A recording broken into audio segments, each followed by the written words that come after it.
Hello everyone, welcome to back my channel. I hope everyone is having a wonderful day. Before starting the video, please go ahead and hit the subscribe button and give this video a thumbs up. On Coronation Street the next week, Tyrone will be questioned by the police following a hit-and-run incident involving his car, and Carla will make a significant revelation regarding Stephen. In the meantime, Billy and Paul exchange vows. Here are 14 major events that are approaching, while the investigation into Leo's murder is ongoing. Stephen tries to persuade Jenny that their impending vacation to Thailand might actually be a permanent relocation.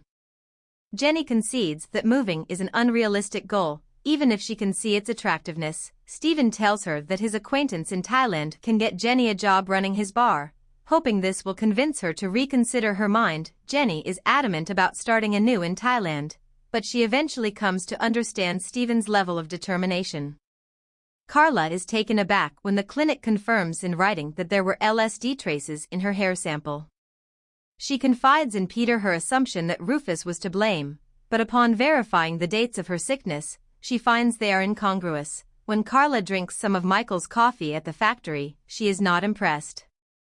After Michael apologizes and acknowledges that either Stephen or Sarah usually succeeds, Carla finally understands and realizes that Stephen has been giving her drugs. Carla confronts Stephen and expresses her knowledge that he has been drugging her, along with her determination to provide proof, but when D.S. Swain notes that Carla's charge is baseless and devoid of supporting documentation, her attempts to outsmart Stephen come to a complete stop. Stephen organizes his next move as the net closes. Sarah informs him that he still owes Audrey the money for the house after learning of his potential move to Thailand. A little while later, Stephen gets even more shocked to see that the ringtone he heard at the canal where he put Teddy's body is the same one, and he's mortified to learn that Tim must have followed him. After giving it some thought, Jenny says she's ready to move to Thailand with Stephen. When she's told to be quiet and let everyone else talk at the meeting with the taxi company, Cassie gets upset. The police show up and tell Tyrone that they think his car was involved in a hit-and-run, which throws off the arrangements for the meeting. Tyrone questions Cassie later regarding her whereabouts on the day of the incident. Evelyn doesn't believe a word Cassie says about her involvement. Tyrone's accusations cause Cassie to drown her sorrows, and when Kevin discovers her in a terrible way, he offers to let her stay the night at number 13. Tyrone is informed by Cassie the next day that she spent the night at a friend's house.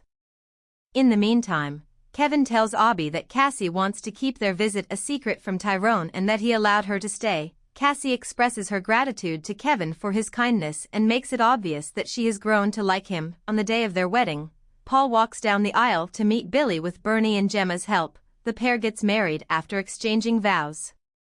Billy is startled to discover that Paul has been hiding something from him, though, after the ceremony, Billy and Paul need Ed's assistance because Paul's new wheelchair won't fit through the apartment's doorway.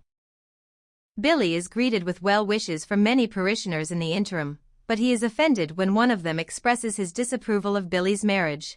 Unaware that Paul has overheard, Billy gets angry and tells the parishioner that his new spouse is terminally ill. The kebab shop's door is burst in, shocking Dev, Asha, and Chesney.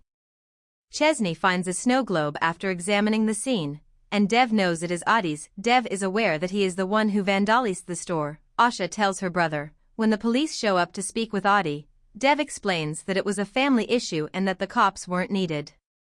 Adi is enraged and accuses Dev of reporting him. Asha contacts Adi at the flat to let her know that Chesney, not Dev, was in charge of phoning the police. Asha is not in the mood to forgive Dev, so she tells Asha that Dev tried to buy Courtney off with £5,000 so that Asha would abandon him. Adi is told by Courtney that she is proud of him for defying his family after Asha leaves.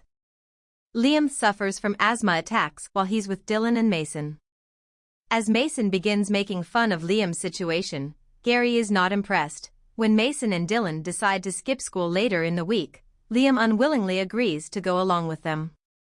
After showing them some disposable vapes, Mason coerces the two into taking part. Liam breaks out in an asthma attack after being made to try the vaporizer.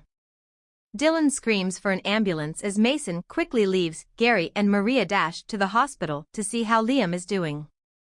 Mason belongs to the infamously sketchy Radcliffe family, so Liam should stay away. Gary informs Maria, demanding to know the truth about what really transpired with Liam. Maria approaches Dylan and Mason.